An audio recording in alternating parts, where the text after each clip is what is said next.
राधे कृष्ण मेरे प्रियजनों। मैं प्रियंका तिवारी भारतीय ग्रंथ सार में आप सबका स्वागत करती हूँ। दोस्तों, आज की वीडियो बहुत ही ज़्यादा खास होने वाली है, क्योंकि आज हम उत्तराखंड स्थित चार धाम से जुड़े संपूर्ण इतिहास एवं उनसे जुड़े रहस्यों को जानेंगे। तो वीडियो को बिना स्किप किए अंत तक ज़रूर बने रहिएगा, क्योंकि ये सिर्फ एक वीडियो नहीं बल्कि एक प्रयास है हमारे उस अनमोल इतिहास को उजागर करने का। उम्मीद है आपको हमारा यह प्रयास अच्छा लगेगा। तो अगर आपको हमारा प्रयास पसंद आए तो कृपया करके चैनल भारतीय ग्रंथ सार को सब्सक्राइब करें, हमें सपोर्ट करें। चलिए इस वीडियो को शुरू करते हैं। पौराणिक कथा। इन चारों धामों की अद्भुत और रहस्यमयी पहलुओं को जानने से पहले चलिए थोड़ा पीछे चलते हैं, उस इतिहास की ओर जिसे बहुत कम लोग जानते हैं, उस परंपरागत यात्रा की शुरुआत की ओर जो आज भी करोड़ों श्रद्धालुओं की आस्था का केंद्र है।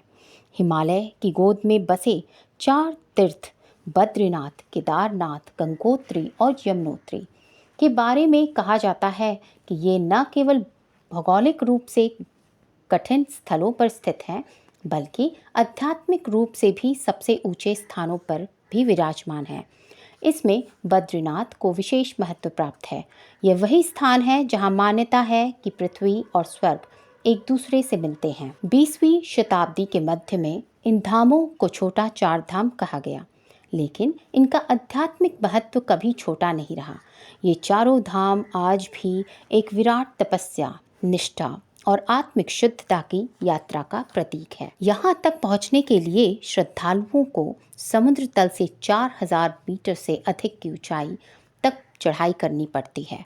कभी यह रास्ता सहज होता है तो कभी बेहद कठिन और परीक्षा लेने वाला। हिंदू धर्म ग्रंथों में उल्लेख मिलता है कि यमुनोत्री, गंगोत्री, केदारनाथ और बद्रीनाथ केवल तीर्थ स्थल नहीं बल्कि वो ऊर्जा केंद्र हैं जहां आत्मा स्वयं को मोक्ष के द्वार पर महसूस करती है। कहा जाता है कि चार धामों के दर्शन मात्र से मनुष्य का जीवन धन्य हो जाता है।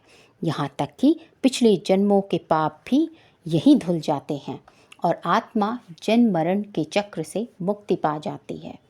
ये वही पावन भूमि है जहाँ तीर्थ यात्री सबसे पहले यमुनोत्री, गंगोत्री का जल लेकर केदारनाथ पहुँचते हैं और वहाँ भगवान केदारेश्वर पर जल अभिषेक करते हैं। यह यात्रा एक परिक्रमा की तरह होती है। हरिद्वार से ऋषिकेश, फिर देवप्रयाग, टेहरी, धराशु, यमुनोत्री, उत्तरकाशी, गंगोत्री, त्रियोगी नारायण और अंत में केदारनाथ। कथा यमुनोत्री की।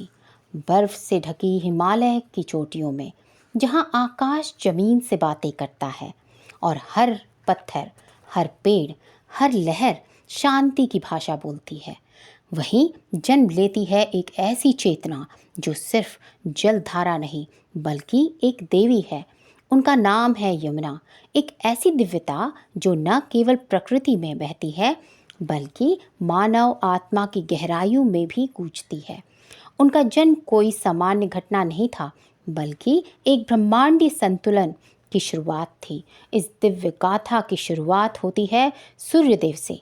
वेदों में जिन्हें जगत की आत्मा और सृष्टि का नेत्र कहा गया है, उनका तेज इतना प्रकाट्य था कि उनकी पत्नी संजना, जो कि विश्वकर्मा की पुत्री थी, उस तेज को सह न सकी।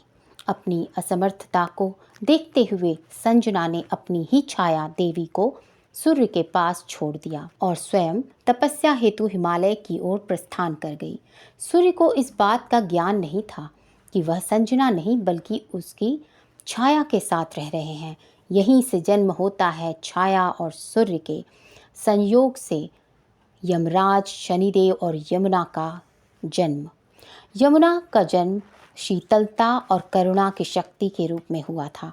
एक ऐसी शक्ति जो अपने पिता सूर्य की प्रचंडता के ठीक विपरीत शांति और मधुरय का प्रतीक बनी। उनका बाल्यकाल रहस्यों से भरा था, लेकिन उनके भीतर एक दैविक सौंदर्य और आत्मिक गहराई सदैव मौजूद रही। वे स्वभाव से अत्यंत कोमल थी, परंतु उसका प्रभाव इतना गहरा था कि देवता भी उनके जल स्पर्श से निर्मल हो जाते थे। उनके भाई यमराज से उनका संबंध मात्र जन्म से नहीं बल्कि आत्मा से आत्मा का जुड़ाव था।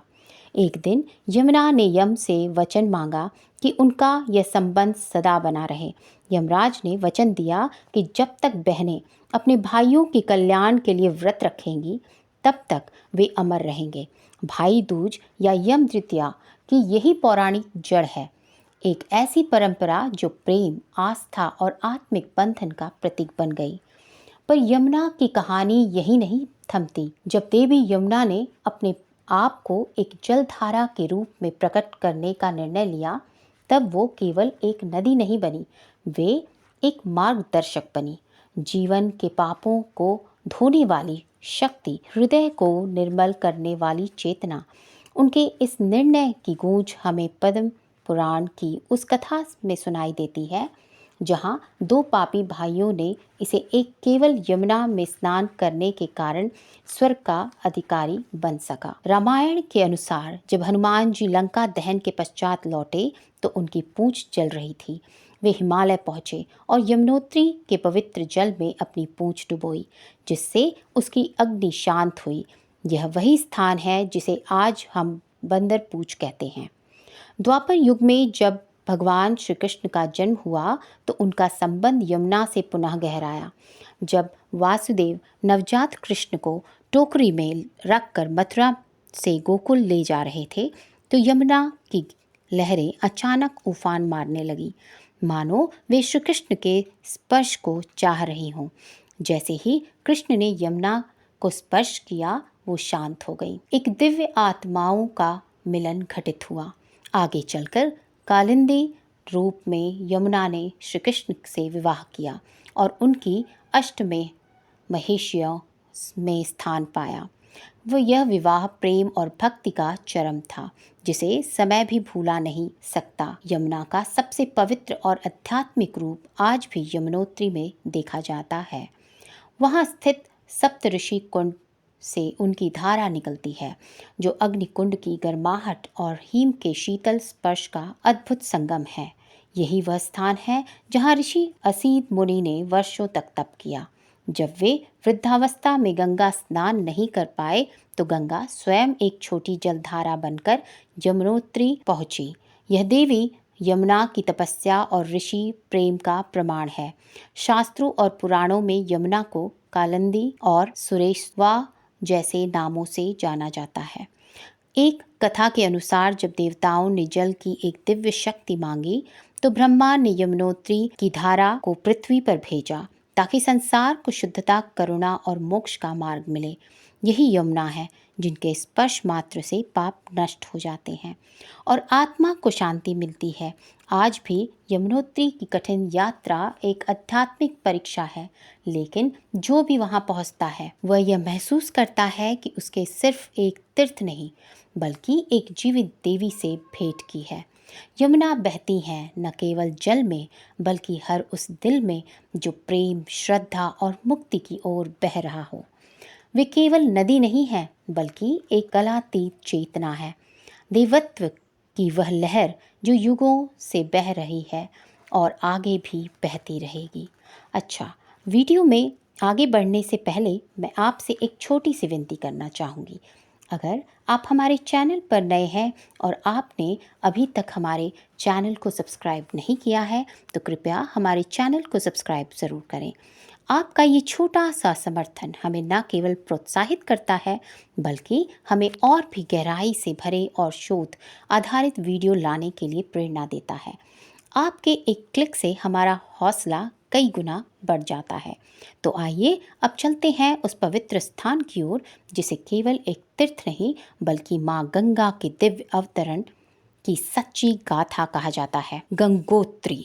जानते हैं इसकी पौराणिक गहराइयों को तथा इतिहास और आत्मा को स्पर्श करती कहानियों को, जो आज भी हिमालय की वादियों में गूंजती है, कथा गंगोत्री की। क्या आपने कभी गहराई से सोचा है कि जिस गंगा को हम मात्र एक नदी मानते हैं वह वास्तव में सृष्टि की सबसे रहस्यमयी और दिव्य धाराओं में से एक है। उसका आरंभ गंगोत्री से नहीं बल्कि उससे 18 मील ऊपर स्थित एक चमत्कारी स्थान गौमुख से होता है। जहां बर्फ के गर्भ में लगभग 3,900 मीटर की ऊंचाई पर एक जलधारा फूटती है। ये जलधारा किसी साधारण स्रोत से नहीं बल्कि हिमालय की छाती से निकलती है, जहां हर पत्थर, हर हिमकण में एक रहस्य दफन है। यह वही भागीरथी नदी है जो हमें आगे चलकर मंदाकिनी, धौली, गंगा और अलकनंदा जैसी पवित्र धाराओं से मिलकर गंगा बनती है। एक ऐसी नदी जो शरीर ही नहीं आत्मा तक को शुद्ध कर देती है। यह तो सभी जानते हैं कि भगवान राम के पूर्वज इक्ष्वाकु वंश के तेजस्वी राजा भागीरथ के असाधारण प्रयासों के फलस्वरूप ही गंगा जैसी दिव्य नदी स्वर्ग से धरती पर अवतरित हुई। किंवदंती के अनुसार भागीरथ ने अपने पूर्वजों की मुक्ति के लिए गंगा को पृथ्वी पर लाने का निश्चय किया और इसके लिए उन्होंने कठोर तपस्या का मार्ग अपनाया। वर्षों तक चलते इस तप के प्रभाव से ब्रह्मा जी प्रसन्न हुए और उन्होंने प्रकट होकर भागीरथ से कहा, हे राजन, तुम गंगा को पृथ्वी पर लाना चाहते हो। यह कार्य अति पुण्यकारी है, पर क्या तुमने यह विचार किया है कि पृथ्वी इतनी तेज और विशाल जलधारा का भार और वेग सहन कर पाएगी? मेरा मत है कि यह कार्य केवल भगवान शंकर ही कर सकते हैं, जो इस प्रवाह को नियंत्रित कर सकते हैं। यह सुनकर भागीरथ ने उसी क्षण शिवजी की आराधना आरंभ कर दी। उन्होंने पर्वतों की गहराइयों में बैठकर तप किया, जल त्याग कर प्राणायाम के लीन हो गए और अनगिनत वर्षों तक ध्यान में स्थिर रहकर शिव का आवाहन करते रहे।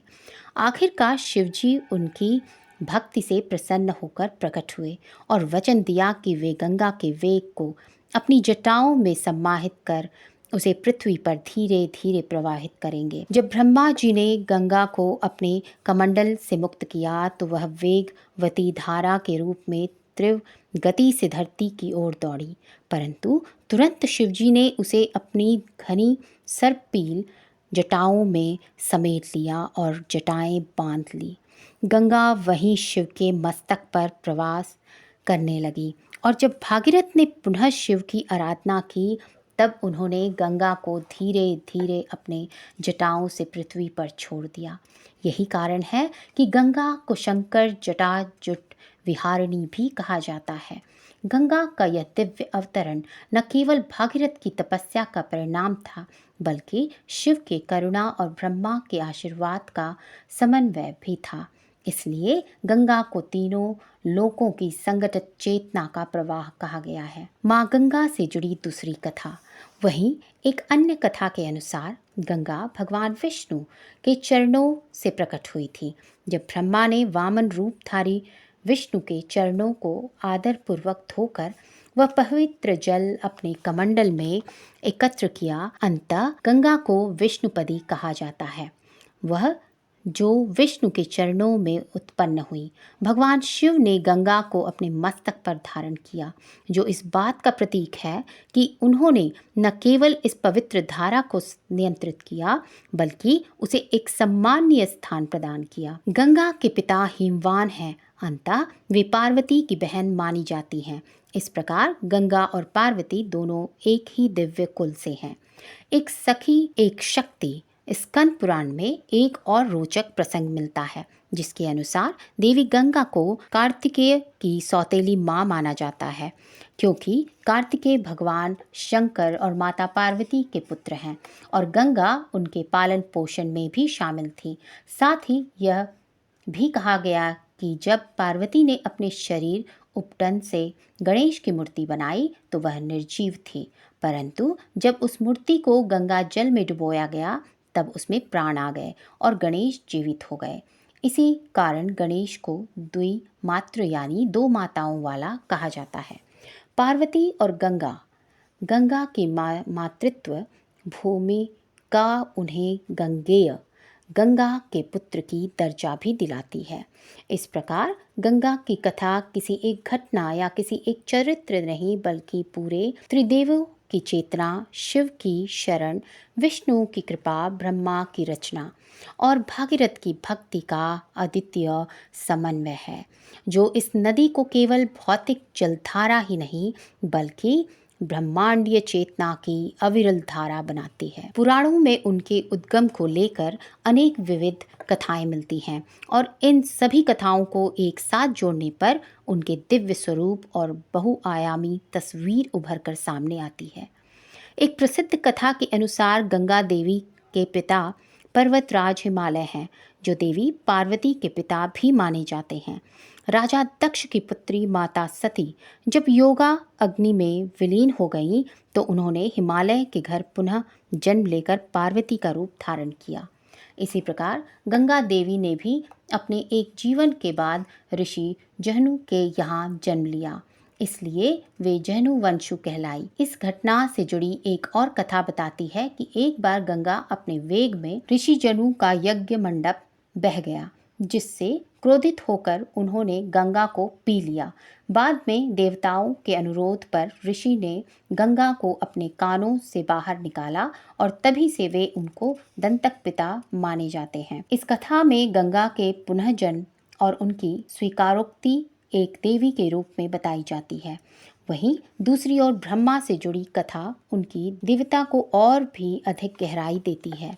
कहा जाता है कि भगवान विष्णु ने वामन रूप धारण कर जब 3 पग के तीनों लोकों को नापा, तब ब्रह्मा जी ने उनके चरणों को पवित्र भावना से धोया और वह जल अपने कमंडल में संचित कर लिया। यही पवित्र जल आगे चलकर गंगा के रूप में प्रतिष्ठित हुआ। इसलिए गंगा को विष्णुपदी कहा जाता है, जो भगवान विष्णु के चरणों से उत्पन्न हुई। इससे यह स्पष्ट होता है कि गंगा न केवल एक नदी है, बल्कि देवत्व का साक्षात प्रवाह है, जो सृष्टि की सबसे पवित्र चेतनाओं से उद्भूत हुई। एक अन्य कथा में कहा गया है कि गंगा पर्वतराज हिमालय और उनकी पत्नी मैना की पत्नी है।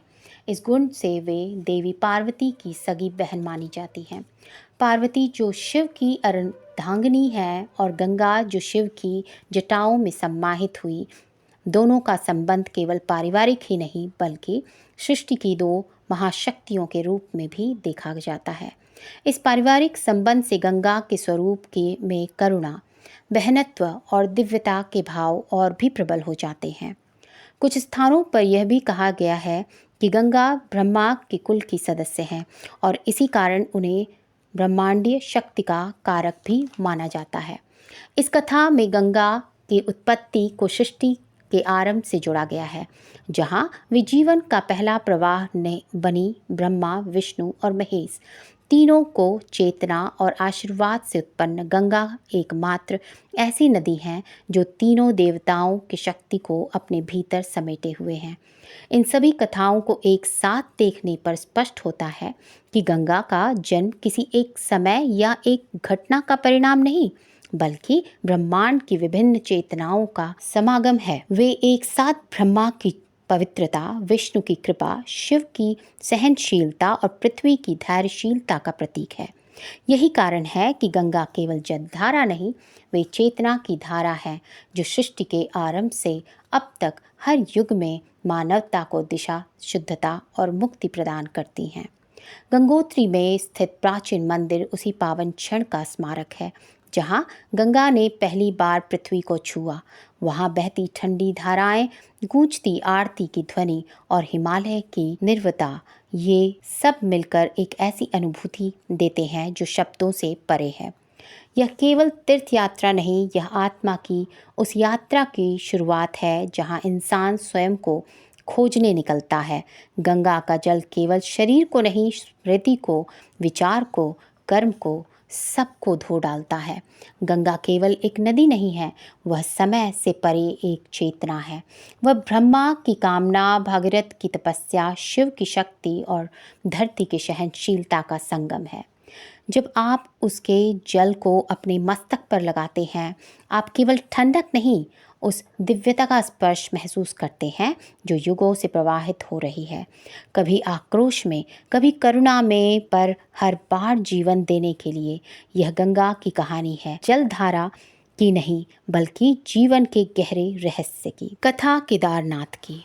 वहीं अगर हम बात करें केदारनाथ की, तो ऋषिकेश से लगभग 223 किलोमीटर की दूरी पर हिमालय की रूफ तक पहुंचने वाली उस घुमावदार पतली और थरथराती सड़कों पर चलते हुए जैसे जैसे ऊंचाई बढ़ती है वैसे वैसे सांसें भी धीमी और श्रद्धा गहरी होती जाती है।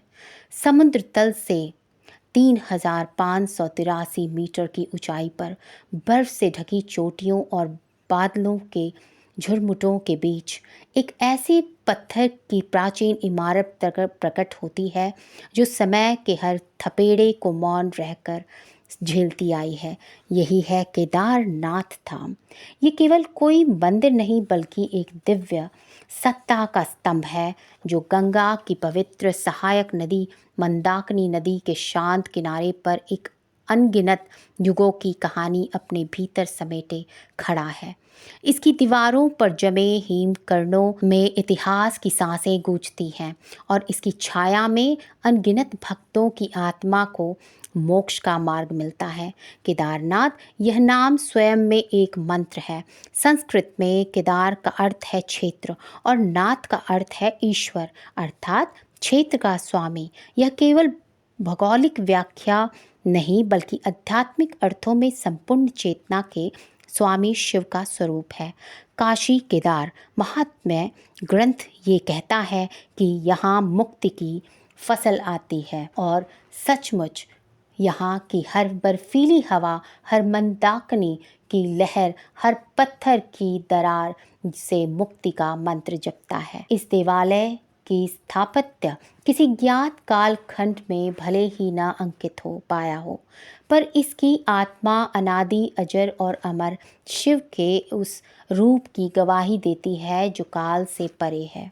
यह मंदिर किसी राजवंश की कीर्ति नहीं अपितु सनातन श्रद्धा की वह ध्वजा है जो आज भी हिमालय की हर आंधी को सहकर अडिग खड़ी है, मानो स्वयं महाकाल शिव इसमें निवास करते हों।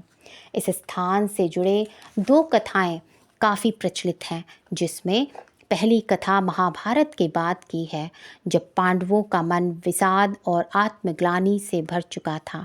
कुरुक्षेत्र युद्ध में अपार विनाश और अपार पापों से व्यथित वे अपनी आत्मा को शुद्ध करना चाहते थे। अपने ही परिवार के सदस्यों, गुरुजनों और सखा दुश्मनों के रक्त से सनी भूमि को देखकर उनका दिल भारी हो गया था। न केवल उनके शरीर पर बल्कि उनकी आत्मा पर भी पाप का बोझ था। भगवान श्री कृष्ण ने उनके आंसुओं को समझा और उन्हें कहा, तुम्हारी शांति, तुम्हारा पाप और निवारण केवल भगवान शिव ही कर सकते हैं। वे तुम्हारे भीतर की पीड़ा को समझते हैं और वे ही तुम्हारे पाप से तुम्हें मुक्ति दिला सकते हैं। श्री कृष्ण का यह मार्ग दरअसल पांडवों के लिए एक आशा की किरण था, लेकिन शिव से मिलना इतना आसान नहीं था। भगवान शिव अपनी असीमित लीला में खोए हुए थे और वे इन्हीं चाहते थे कि पांडव इतनी आसानी से उनका दर्शन न कर पाएं। इसलिए वे गुप्त काशी में नंदी का रूप धारण कर छिप गए। लेकिन जब पांडव वहां पहुंचे तो पांडवों को देखकर भगवान शिव ने एक बैल का रूप ले लिया और वहां मौजूद गायों से झुंड में जा मिले। लेकिन यह खेल अधिक देर तक छुपा नहीं रह सका। भीम, जो पांडवों में सबसे बलवान थे, उसने विशाल रूप धारण किया और पूरे क्षेत्र को घेर लिया ताकि कोई भी बैल वहां से निकल ना सके। सारी गाय और बैल धीरे धीरे भीम के पैरों के नीचे से निकलने लगे, लेकिन एक बैल ऐसा था जो झुकने को तैयार नहीं था। उसकी चाल, उसकी आंखों की चमक और उसका मौन कुछ अलग ही था। ये देखकर भीम के भीतर की दिव्य दृष्टि जाग उठी। उनकी आंखों में श्रद्धा और आंतरिक संकेत की अग्नि जल उठी। उसे स्पष्ट हो गया कि यह कोई साधारण नंदी नहीं बल्कि स्वयं भगवान शिव हैं, जो छुपने का प्रयास कर रहे हैं। भीम का हृदय भक्ति, नम्रता और विश्वास से भर उठा। उसने बिना किसी संकोच के उस बैल की पूंछ और पिछले पैरों को मजबूती से पकड़ लिया, जैसे वह यह मान चुका हो कि अब उन्हें जाने नहीं देना है। तभी अचानक वह बैल धरती में सामने लगा। मंदाकिनी तट की भूमि में जहाँ आज केदारनाथ स्थित है, भगवान शिव की पीठ उस स्थान पर प्रकट हुई और वहीं उनका पूजन आरंभ हुआ। यही पीठ आज केदारनाथ में प्रतिष्ठित शिवलिंग का रूप मानी जाती है। भगवान शिव के अंग पंच केदार के रूप में प्रकट हुए। केदारनाथ में उनका कुबड़, तुंगनाथ में उनका भुजाएं, रुद्रनाथ में उनका मुख, मदमेश्वर में नाभि और पेट और कल्पेश्वर में उनके बाल और जटाएं।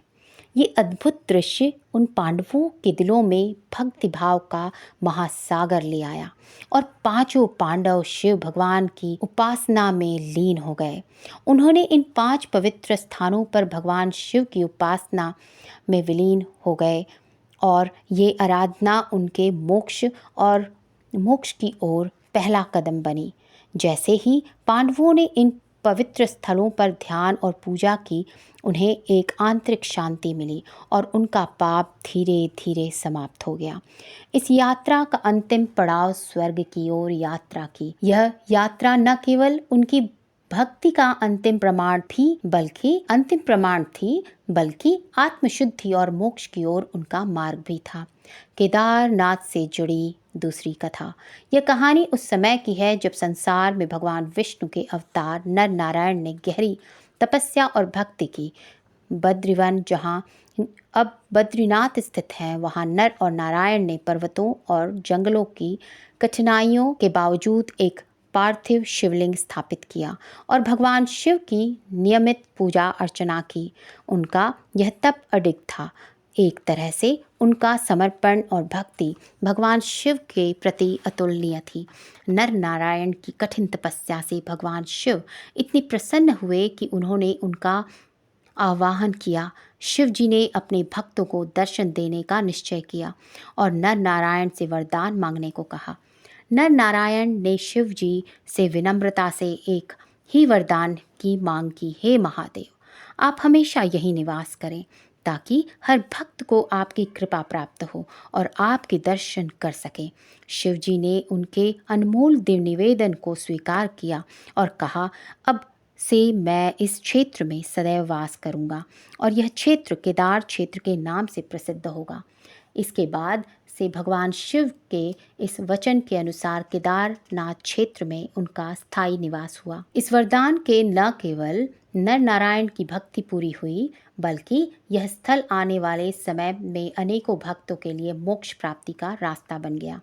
आज भी केदारनाथ धाम उस दिव्यता का प्रतीक है जो नर नारायण की भक्ति से उत्पन्न हुई थी।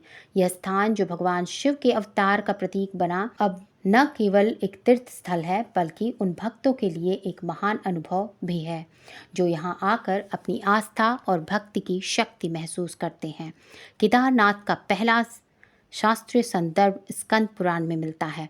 गंगा की उत्पत्ति की कथा के साथ जहाँ शिव ने अपनी जटाओं से पवित्र जल प्रवाहित किया था, कालांतर में यह तीर्थ स्थल इतना प्रमुख हो गया कि गढ़वाल मंत्री भट्ट लक्ष्मीधर ने इसे अपनी रचना कृत्य कल्प तरु में अंकित किया। एक अन्य रहस्यमय जन श्रुति के अनुसार प्रसिद्ध अंग्रेज पर्वतारोही एरिक सिप्टन ने 1926 में विलक्षण विवरण दर्ज किया था, जिसे आज स्थानीय लोग श्रद्धा और आश्चर्य के साथ दोहराते हैं। उन्होंने लिखा, सैकड़ों वर्ष पूर्व एक ऐसा दिव्य पुजारी था जो प्रतिदिन केदारनाथ और बद्रीनाथ, इस 2 महापवित्र तीर्थों में एक साथ पूजा करता था और हर दिन इन दोनों धामों के बीच पैदल यात्रा करता था। यह कोई साधारण दूरी नहीं थी, बल्कि कठिन, दुर्गम और बर्फीले हिमालय के मार्गों में से गुजरने वाला जीवन घातक सफर था।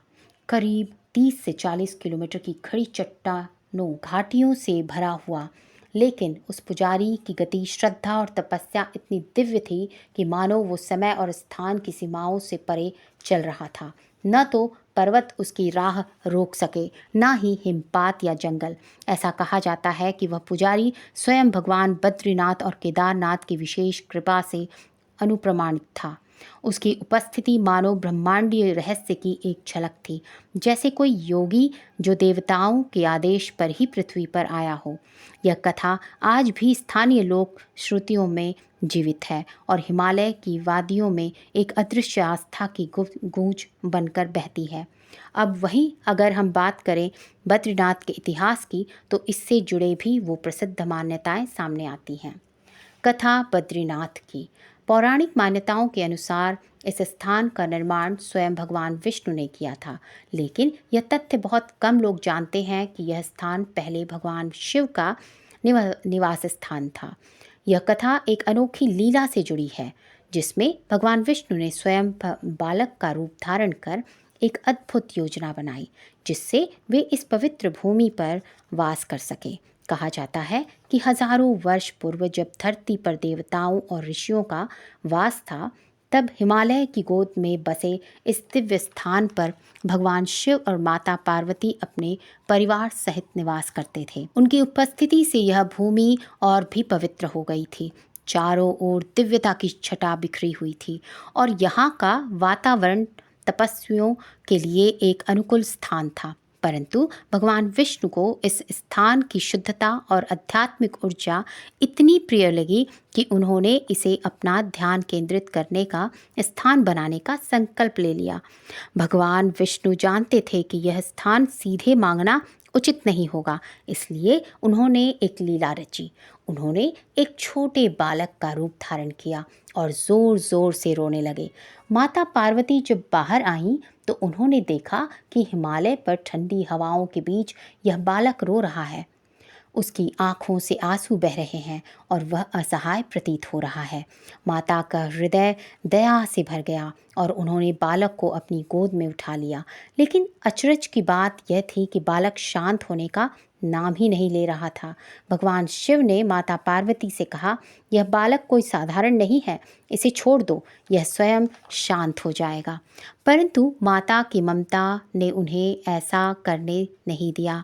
वे उस बालक को अपने कक्ष में जाकर उसे सुलाने का प्रयास किया। तभी भगवान विष्णु ने अपनी लीला को और आगे बढ़ाया और जैसे ही माता पार्वती ने बालक को भीतर लिया, उन्होंने अपने दिव्य योग बल से मंदिर के द्वार भीतर से ही बंद कर लिए। भगवान शिव अपने निवास में प्रवेश करना चाहते थे तो उन्होंने देखा कि द्वार बंद हो चुके हैं। भगवान शिव ने कई प्रयास किए परंतु द्वार नहीं खुले।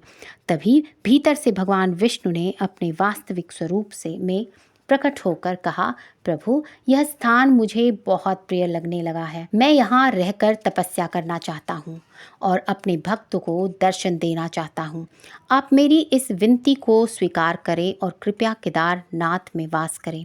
भगवान शिव जी, जो सदा ही अपने भक्तों और अन्य देवों की इच्छाओं का मान रखते हैं, उन्होंने मुस्कुराकर इस निवेदन को स्वीकार कर लिया। वे इस स्थान को छोड़कर केदारनाथ चले गए और भगवान विष्णु ने यहाँ अपना निवास स्थान बना लिया।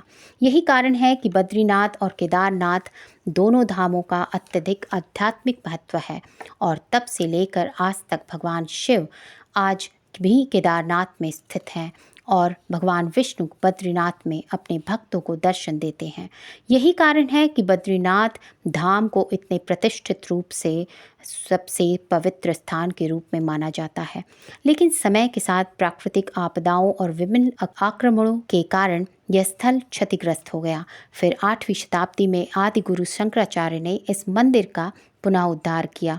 ऐसा कहा जाता है कि उन्हें स्वप्न में भगवान विष्णु ने दर्शन दिए, जिसमें उन्हें अलकनंदा नदी के समीप एक शालिग्राम किला के रूप में भगवान की मूर्ति प्राप्त करने का संकेत मिला। आदि शंकराचार्य ने उस स्थान पर जाकर मूर्ति को प्राप्त किया और इसे विधि पूर्वक रूप में स्थापित किया, जिसके बाद बद्रीनाथ धाम पुनः सनातन धर्म के एक प्रमुख तीर्थ स्थल के रूप में विख्यात हो गया। बद्रीनाथ धाम के बारे में यह भी कहा जाता है कि यहाँ स्वयं भगवान नारायण योग ध्यान में लीन रहते हैं, इसलिए यह तपस्वियों और साधकों के लिए अत्यंत महत्वपूर्ण माना जाता है। यहाँ आने वाले भक्तों को यह अनुभव होता है कि वे किसी दिव्य ऊर्जा के संपर्क में आ रहे हैं, क्योंकि यह स्थान मात्र एक मंदिर नहीं बल्कि आध्यात्मिक उन्नति का एक द्वार है। हिमालय की चोटियों में घिरा यह मंदिर अपने आप में एक चमत्कार है, जहाँ प्रकृति और अध्यात्म आत्म का अनुभूत संगम देखने को मिलता है। बद्रीनाथ धाम की महिमा केवल पौराणिक कथाओं तक ही सीमित नहीं है, बल्कि यह स्थान प्राकृतिक रूप से भी अत्यंत अद्भुत है। यह मंदिर समुद्र तल से लगभग 10,170 फीट की ऊंचाई पर स्थित है और चारों ओर से बर्फ से ढकी चोटियों से घिरा हुआ है। मंदिर के समीप बहने वाली अलकनंदा नदी इसकी दिव्यता को और बढ़ा देती है। कहते हैं कि यह वही स्थान है जहां स्वयं नारद मुनि ने भगवान विष्णु की आराधना की थी और उन्हें दर्शन प्राप्त हुए थे। इतिहास, अध्यात्म और प्रकृति के इस अद्भुत संगम से भरा बद्रीनाथ धाम सनातन संस्कृति की अमूल्य धरोहर है, जहां हर वर्ष लाखों श्रद्धालु भगवान विष्णु के दर्शन के लिए आते हैं।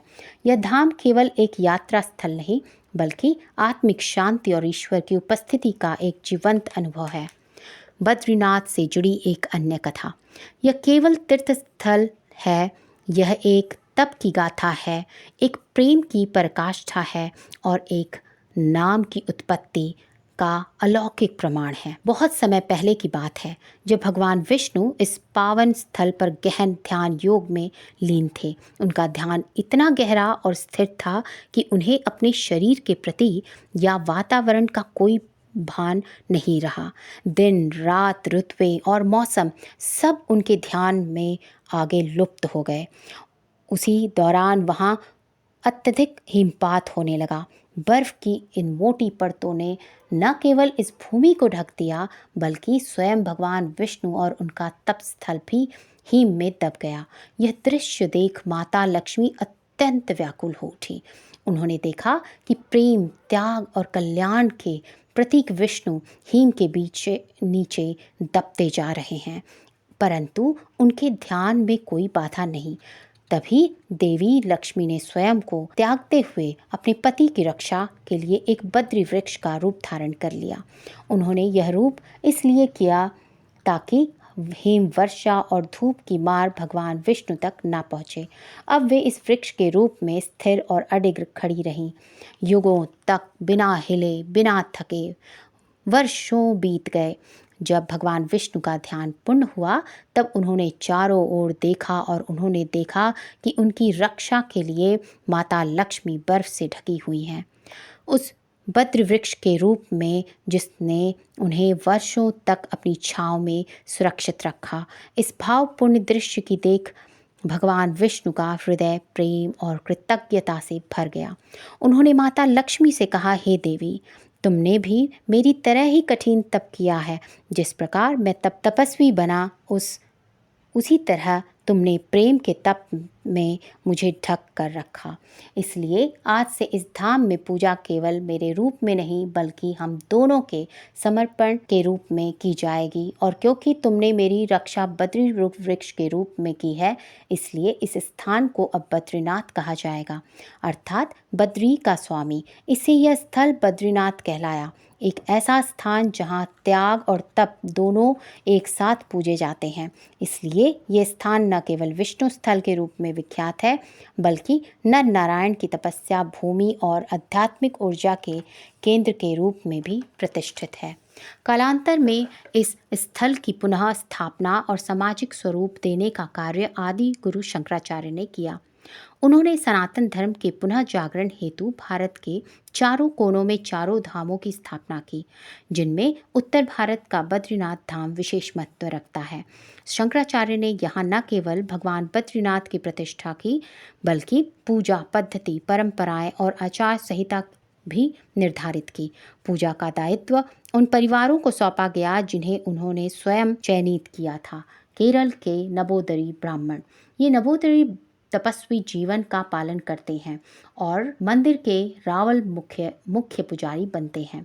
रावल आज भी केरल से नियुक्त होते हैं और वे अविवाहित रहते हैं, क्योंकि गृहस्थ धर्म से ऊपर उठकर उन्होंने संपूर्ण ब्रह्मचर्य और सेवा का व्रत लिया होता है। इतना ही नहीं, रावल के जीवन में अत्यंत कठोर नियम लागू होते हैं।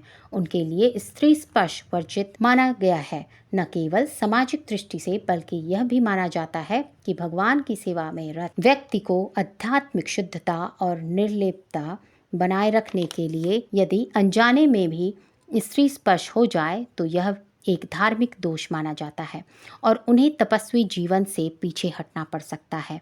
तो ये थी हमारे छोटे 4 धामों की आध्यात्मिक और आस्था से भरी यात्रा। आशा करते हैं कि ये वीडियो आपको पसंद आई होगी। अगर पसंद आई हो तो हमारे चैनल भारतीय ग्रंथ सार को सब्सक्राइब करें, वीडियो को लाइक करें और कमेंट में लिखें जय श्री राधे कृष्ण और हर हर महादेव। धन्यवाद। फिर मिलते हैं अगले वीडियो में, तब तक के लिए आज्ञा दें।